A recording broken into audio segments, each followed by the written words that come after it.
Hello and welcome to this Foster Care Institute online training webinar, Sexual Harassment and Youth in Foster Care. I'm your host, Dr. John DeGarmo, founder and director of the Foster Care Institute. I'm a best-selling author of several foster parenting books, international speaker and trainer, and I have been a foster parent to over 60 plus children and youth who have come through my home, been a part of my family. Indeed, in my home, there are no labels. There are no foster or adoptive or biological. They're all my children, and we love them unconditionally. Indeed, we've had many, many teenagers in our homes over the years, and my wife and I have actually faced 2 false accusations and allegations from a couple of those children while placed in our home. Our goal during this webinar is to increase your awareness of what sexual harassment is and how to best address sexual harassment. Our key objectives are to increase your awareness of what sexual harassment is, to better understand the signs of sexual harassment, and learn how to best address sexual harassment.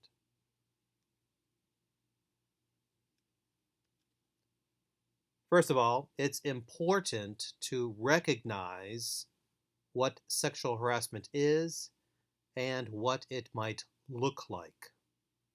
So we're going to dive into some definitions of sexual harassment. Definitions that will hopefully help you to better understand what it is and what it might look like while you work with youth in crisis. To begin with, sexual harassment might be defined as unwelcome sexual advances, requests for sexual favors, other verbal or other physical conduct of a sexual nature when submission to such conduct is made either explicitly or submission to such conduct is made implicitly in terms of a condition or of an individual's employment. It also might be defined as submission to or rejection of conduct, sexual harassment conduct, by an individual, perhaps by yourself, while this is used as a basement for employment decisions which could affect you as an employee. It could also be defined as conduct which has the purpose or effect of unreasonably interfering with an individual's work performance. Or it might be done to create an intimidating or a hostile or even an offensive working environment.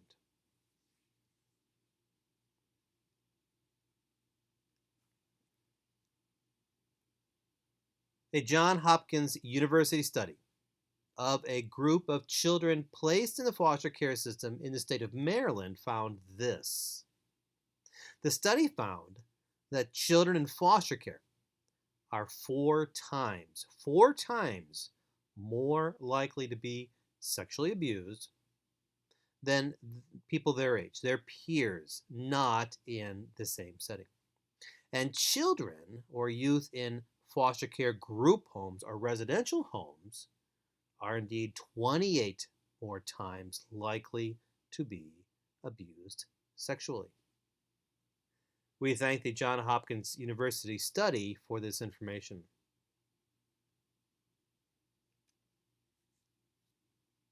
Another study in the state of Oregon and Washington found that about 1/3 of children and youth in foster care have reported being sexually abused by a foster parent or by another adult while living in the home.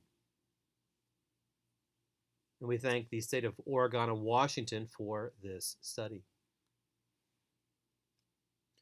Going on, more than half of child sex trafficking victims in the United States that have been recovered or have been rescued, if you will, through a number of raids by the Federal Bureau of Investigation, the FBI, across the United States in 2013 were from foster care homes or residential group homes.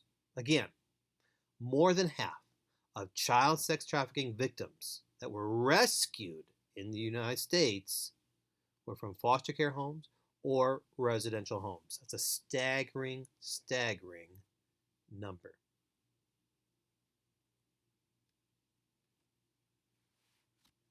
Finally, a study found that girls in the foster care system, girls who exhibited sexual abusive and aggressive behaviors, 81% reported they were sexually abused while placed in foster care. 68% of the girls in the study stated that they were abused by more than one person. Let's look at this again. A study found that girls in foster care who exhibited sexual abusive or aggressive behaviors, well, 81% of them said that they have been sexually abused in foster care, and 68% of these girls have been abused by more than one individual. So, according to this study, girls in the foster care system who, again, exhibit aggressive or sexually abusive behavior most likely have been abused sexually themselves while in the foster care system.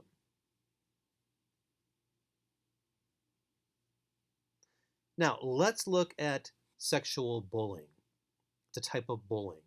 Sexual bullying is when a bully targets their intended victim. They do so through repeated harmful and humiliating actions in a sexual fashion. So part of sexual harassment is indeed bullying in a sexual fashion. Again, this is where the bully targets their victim through repeated harmful, humiliating actions done so in a sexual way. Now, sexual bullying includes a number of ways. It includes sexual name calling, perhaps crude comments made towards somebody. Perhaps the bully is gesturing in a sexually vulgar fashion. The bully might touch somebody in a sexual way uninvited, or might proposition their victim in a sexual fashion, and might entice or encourage or force upon their victim some type of sexual pornographic material. So there are a number of ways that somebody can bully or intimidate somebody in a sexual fashion. Again, sexual bullying. Now, sexual bullying might lead to sexting. Indeed, today's form of flirting, if you will, is done through sexting. And sexting has grown increasingly so over the past 2 decades, much in part due to social media and online technology. Some examples of sexting might include a message or a post on social media with sexual languages. The bully might send their victim nude or semi-nude pictures, photos, or even videos of somebody.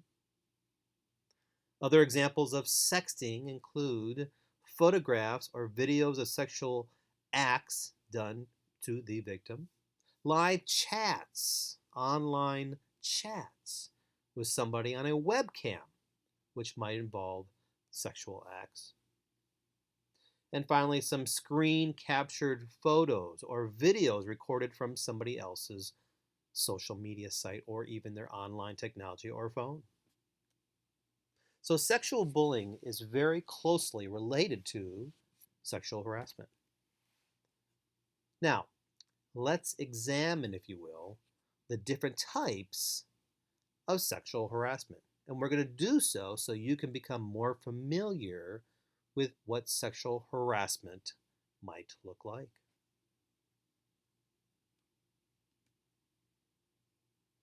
To begin with, one form of sexual harassment might be an actual or attempted rape of a victim, or maybe sexually assaulting a victim. Sexual harassment might be unwanted pressure from one person to another person for sexual favors. Sexual harassment might include unwanted, unprovoked, unasked for touching, deliberate sexual touching. It might be leaning over somebody in a sexually suggestive fashion, perhaps showing a great amount of flesh. It might be cornering a person in a corner and deliberately touching them or leaning over them. Or it might be pinching somebody in areas of the body, done so to provoke sexual gratification of some kind. Now, these can include happenings from youth in foster care towards a staff member. It might be a staff member upon a staff member. It might be a staff member upon a youth. It's important to recognize that sexual harassment can go many different ways for many different people. Let's look at more examples of what sexual harassment might look like. Sexual harassment might include unwanted sexual looks from one person to their victim, or it might include gestures, sexual gestures done towards a victim in an unwanted fashion.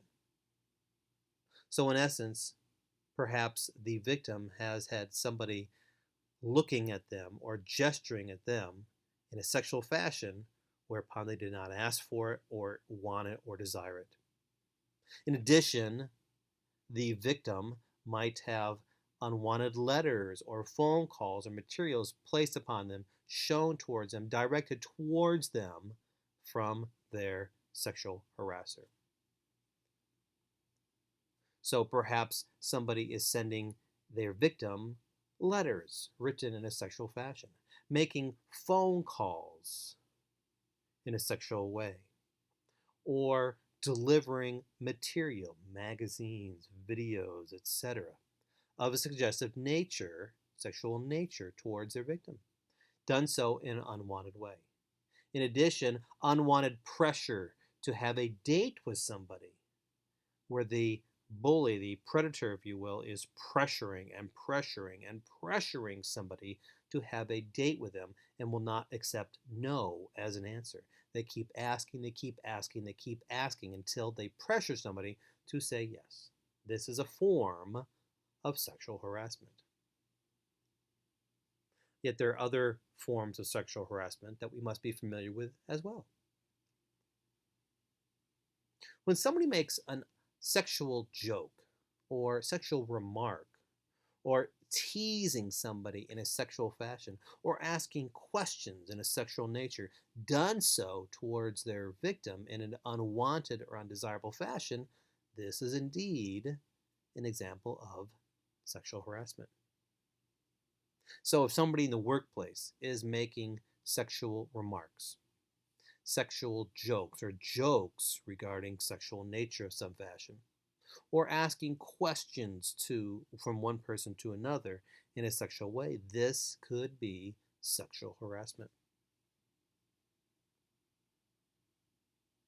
When somebody refers to another person as a girl, a hunk, a doll, a babe, or a honey, or any type of remark like that, this could be sexual harassment. Whistling at somebody in a sexual fashion or catcalls can be harassment in a sexual manner. Anytime that somebody makes sexual comments to somebody, it's considered sexual harassment. If you are engaged in work and the work discussion is all of a sudden steered towards sexual topics, this is sexual harassment. When you are at work and somebody is sharing sexual stories or stories about sexual acts or sexual manners, or they're making sexual innuendos while in the workforce, this is sexual harassment. If somebody asks you about fantasies regarding sex, sexual fantasies, sexual preferences, or even asking you about your history when it comes to sex or anything relating to sex, this is again a form of sexual harassment. If somebody asks you questions, personal questions about your social or sexual life, this is sexual harassment. If you're at work and somebody's making some sort of comments about your clothing, your looks, your body figure, doing so in a sexual manner, again, this is sexual harassment. If somebody's making some noises such as kissing sounds or howling or even smacking the lips together, this can be interpreted in a sexual fashion, sexual harassment.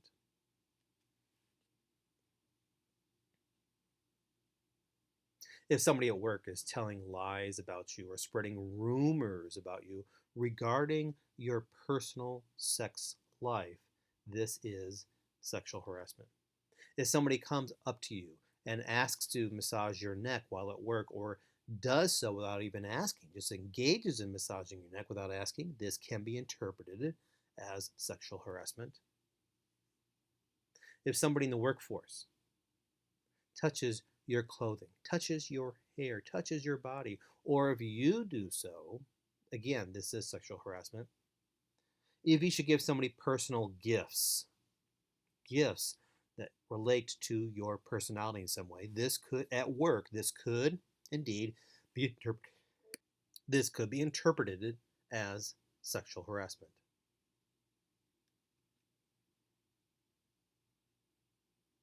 When you're at work and somebody comes up and starts rubbing themselves onto you or touching you in a sexual fashion, or they're touching themselves, they're touching or rubbing themselves in a sexual fashion around another person, this is indeed sexual harassment. If somebody standing much too close to you invades your personal space, so to speak, or brushes up against you, this could be interpreted as sexual harassment. While at work, if somebody's looking you up and down, gives you those elevator eyes, so to speak, seems to be looking you over, so to speak. Again, this is sexual harassment. And finally, if somebody's making some sort of sexual facial expression, such as winking at you, or throwing or blowing kisses at you, or licking their lips in your direction, this is sexual harassment. And if somebody's making sexual gestures with their hands or through other body parts and body movements, this is sexual harassment. We thank the United Nations for all of these examples of sexual harassment. So, why might a teen harass an adult at work? Why might a teenager engage in sexual harassment towards somebody who's older, such as an adult, such as perhaps you, in the workforce, in the residential home? Why might that teenager do that? Well, we saw earlier that a large number, in fact, the majority of girls who have been harassed while in foster care will engage in some sort of sexual harassment. So perhaps the teenager themselves have been a victim of sexual abuse. This is why they are harassing somebody else at the residential home. The teenager might have a history of sexual abuse. So since they might have been a victim of sexual abuse, they might have a history of sexual abuse, quite frankly, it could very well be their norm. This is the only way they might know how to express affection, or they might be seeking attention. Again, it could very well be that teenager's norm. Due to their past history of sexual abuse as a victim, they might not know how to draw attention, seek attention in a normal, healthy, social manner, normal, healthy fashion. Because again, they have had a long, deep history of it, and it is their norm. Indeed, the teenager might be trying to seek attention, trying to seek attention from their peers, trying to seek attention from other adults. Some teenagers might steer towards sexual harassment towards an adult in a fashion to try to gain some sort of control. Now, it's important to recognize this and to remember this. Youth in foster care, youth in a residential home often have very little form of control. After all, that teenager did not ask to be removed from their home. They did not ask to be removed from their mother and father. They did not ask to be victims of abuse or neglect or abandonment. They did not ask to be placed into a foster care system. They did not ask to have a caseworker. They did not ask to have a therapist or counselor. They did not ask to be placed into a residential home. They did not ask to be moved from one school setting to the next school setting. So as a result, they might use sexual harassment during their teenage years towards other teenagers or adults and staff members as a form of trying to gain some sort of control in their life. In addition, since these teenagers might be a victim of sexual harassment and it might be their norm, they quite simply might not be aware that they are harassing somebody in a sexual fashion. They might not be aware that rubbing necks, leaning over somebody, cornering somebody, making sexual comments, etc., they might not be aware that this is sexual harassment. A teenager also might simply be trying to get even, so to speak. They might try to get even with the system. They might try to get even with other teenagers or youth in the home. They might try to get even with a staff member when things do not go their way or consequences they might not appreciate. They might be trying to get even or get back at somebody. So they might do so in a sexually harassing fashion.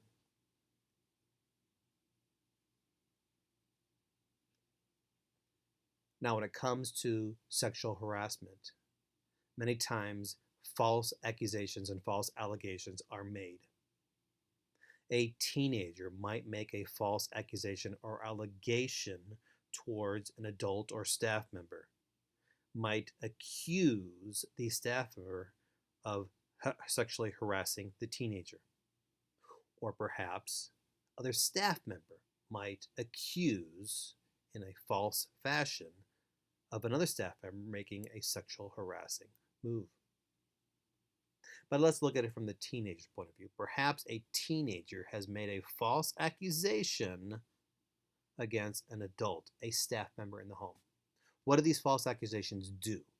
Well, to begin with, they cause a tremendous amount of stress and anxiety upon the person who has had the false accusation made against them.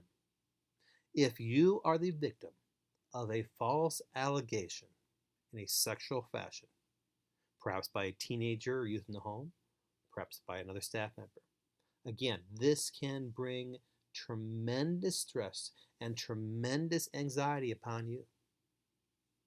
Many times, somebody who has had false accusations or allegations made upon them in a sexual fashion, that person could spiral into depression. It could lead to post-traumatic stress disorder. In addition, false allegations, false accusations can completely destroy trust. Trust from all in the home. Trust from everybody the allegation is made against. If you have had an accusation against you or an allegation against you, it could destroy your career. False allegations, false accusations should be taken with the utmost seriousness because they are career destroyers, they destroy trust, they bring depression, anxiety, and stress. So it is important that when an allegation has been made against you or an allegation has been made against somebody at the workforce, that they be taken with the utmost seriousness. So what do we do? What do we do if a false allegation or false accusation about sexual harassment has been made. Perhaps a teenager has accused you of sexual harassment. What do you do? To begin with, it's important that you remain calm. Indeed, your stress level is going to rise.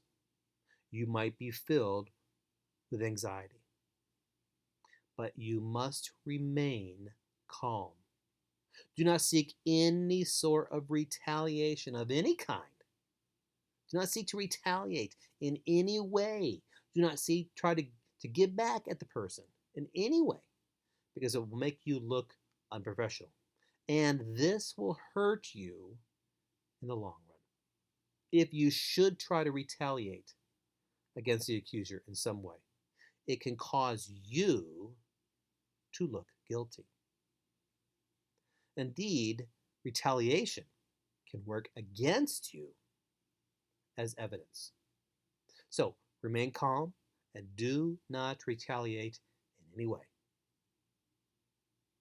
When an allegation of sexual harassment has been made against you, make sure you review your workplace policy and handbook on what harassment might be and how to handle it, and follow those steps. When you do so, this will help to shed some light or insight on whether or not you have committed sexual harassment.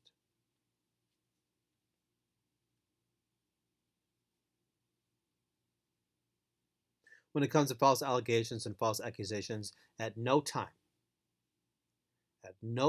should you confront the accuser, the person who's made the allegations against you. Whether it is a teenager or youth, whether it is another staff member, you should not confront them. You should not talk to them. You should not try to reason with them. Because if you do confront that person, if you do try to talk to them, try to reason with them, try to have a discussion with them, try to find out why they might be saying this, even ask them not to do so, well, your words might be used against you in some way. And your words, your actions could quite simply be misinterpreted. So again, do not confront that person. Do not talk to them. Do not try to reason with them. Do not ask them why they might be making these allegations. Do not ask them to stop. Instead, talk to your HR director about the accusations and how these accusations and allegations can be resolved. Now, if you do not have an HR director in the home, bring your concerns to your supervisor. And when you do so, whether you're talking to an HR director or your supervisor at the residential home, make sure you have all of the evidence gathered and collected. All evidence that might be able to support you and help you during this very, very stressful time. If possible, write down the encounter the person is accusing you of. Write down the encounter from your perspective in as much detail as you possibly can recall. When allegations are made against you, make sure that you highlight your own personal history with your supervisor, with your HR director. If you have been a model employee, if you have been a fantastic workmate, if you have been a model citizen, highlight this. Remind your employer, remind your supervisor, remind the HR director of your history within the residential home, as well as the respect that you have given your fellow employees and the respect that you have given and shown towards the youth in the home. When you do so, when you highlight your own personal history as a model employee and as a member of society, with both the employees in the home and the teenagers in the home, when you do so, this will help to show that these accusations might be false. Most likely there will be some sort of investigation. Most likely there will be questions asked. Most likely you will be called in for an investigation or a question session. regarding sexual harassment, regarding the allegations made against you. Allegations and accusations, perhaps from a youth, perhaps from another employee. Allegations or accusations in regards to sexual nature. Make sure that you cooperate fully with the investigation. You cooperate fully with any questions that are directed towards you. Cooperate fully with the investigation that takes place. And of course, you must tell the truth. You must tell the truth. Do not try to hide any facts. Do not try to hide information. Do not try to steer the conversation someplace else. Because most likely, the facts and the information will surface anyways. And if it appears you have been trying to mislead the investigation, you've been trying to answer the questions falsely in order to protect yourself, well, if you do so in a false fashion, this will only hurt your case. So if an accusation is made against you, remain calm. Do not confront the accuser. Do not confront the person making claims against you, whether it's a youth or a fellow staff member. Do not try to talk with them or reason with them or even ask them to stop. Gather all the evidence. Talk to your supervisor or HR director. Remind them of how you have been a model citizen. Cooperate fully in any investigation. Cooperate fully in any questions might be directed towards you. And of course, tell the truth. To be sure, false accusations and false allegations when it comes to sexual harassment can be very stressful and can destroy a career. It's important for you to recognize what sexual harassment might look like, which we covered here. So in no time, in no way do you mistakenly harass somebody. You mistakenly do something that could be suggested or interpreted as sexual harassment.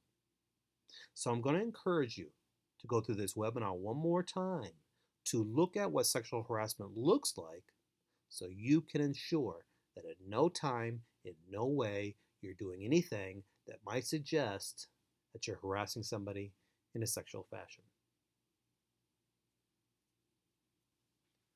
When you're working with youth in foster care, when you're working with youth who have suffered abuse, neglect, abandonment, when you're working with youth in crisis, it can be a very challenging and demanding job. If you're looking for some words of wisdom and inspiration and some tips, check out the book, The Little Book of Foster Care Wisdom. It's a great book for you as you care for youth in the foster care system. And we have many books available at the Foster Care Institute. I'm sure there's a book available for you right now that you might just need to read today. Check out our website, drjohndegarmofostercare.com, or the Foster Care Institute for much more. Webinars, videos, podcasts, articles, videos, you name it, all revolving around working with and caring for youth in foster care. Follow me on Facebook and Twitter, and if you have any questions about this or anything else that I can help you with, please feel free to email me at drjohndegarmo@gmail.com.